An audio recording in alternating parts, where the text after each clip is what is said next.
굳은 날씨에도 저희 기자회견장에 함께해 주신 기자 여러분께 고개 숙여 감사의 말씀드립니다. 제가 이 자리에 선 것은 이재명이라는 희대의 빌런에 대해서 고발하고자 이 자리에 섰습니다. 이 사람을 위해서 제가 책에서 썼던 표지 그림이 바로 마리오네트입니다.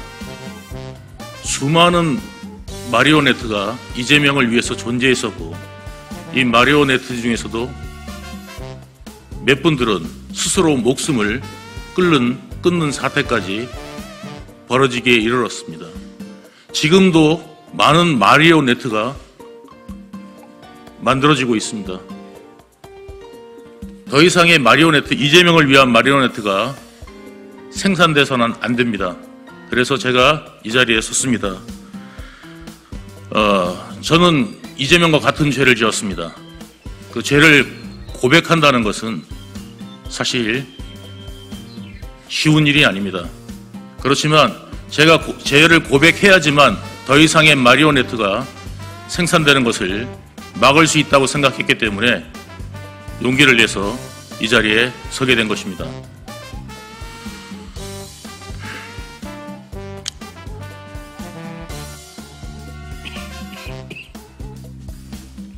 대한민국은 이재명의 서슴없는 범법 행위로 위험한 지경에 이르러 있습니다. 피고인 이재명은 재판 거래를 통해 법치의 근간을 무너뜨렸습니다. 2020년 10월 이재명은 공직자선거법 위반 파기환송심에서 무죄를 받았습니다. 1심에서 무죄, 2심에서 벌금 300만 원을 받고 처벌 직전까지 갔던 것을 뒤집었습니다. 내가 1심 판사한테 180억을 썼어. 그런데 2심 판사는 씨알도 안 먹히더라. 이것이 김만배의 말입니다. 2심에서 씨알도 안 먹혔던 것이 어떻게 대법원에서 뒤집어졌을까요? 판결 전 로비스트 김만배가 비타 500 음료 박스를 들고 권수일 대법관을 8번을 찾아간 후에 뒤집어졌습니다.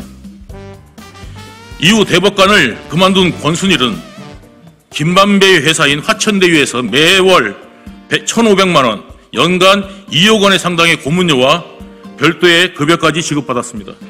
그리고 50억 클럽에 가입이 되었습니다. 판결 전 쌍방울을 전담해 이재명의 심부름하던 수와 백종선은 여기저기에 떠들고 다녔습니다. 권순일에 약쳐놨으니까 문제 없을 거라고. 김만배한테도 저는 똑똑히 들었습니다. 권순일이 알아서 다 해줄 거라고. 대한민국에 유례가 없는 이 판결은 많은 사람들이 의아해했습니다.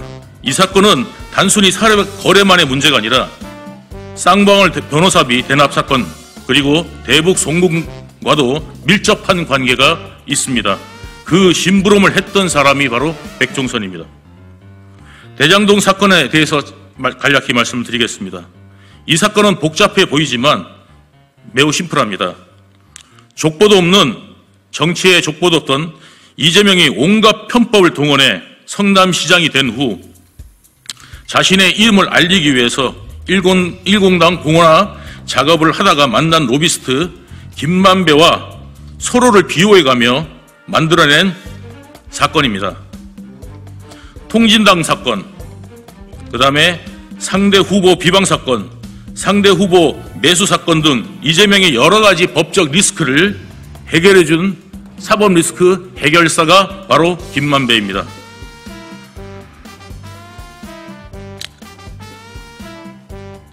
이 김만배와 의기투합해서 정치자금을 만들려고 했던 사건이 바로 대장동 사건입니다.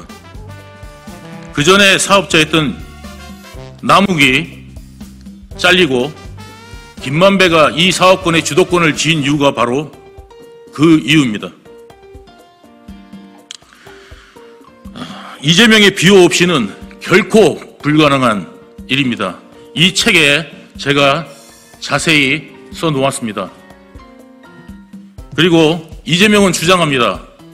저와 김만배와 짜고 했는 일이라고 이야기하지만 2021년 이 사건이 터졌을 때 김만배는 이재명을 비호하기 위해서 급급했었고, 이재명을 살리기 위해서 이재명의 불똥이 튀지 않게 하기 위해서 자기 동업자들, 대장동 동업자들 또는 자기가 아는 사람들을 동원해서 협박을 가하기도 했습니다. 특히 남욱에게는 이재명이 당선되면 너를 가만히 두지 않을 거다라는 협박까지 해가면서 이재명을 비호하고 두둔했고, 감옥 안에서는 이재명이 당선되면 우리는 나갈 수 있다라는 이야기까지 하였습니다.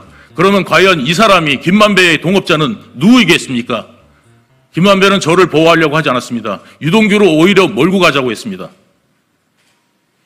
그리고 2021년에 저는 김만배와 통화하지 않을 때 이재명의 측근 정진상은 김만배와 아주 밀접하게 통화하고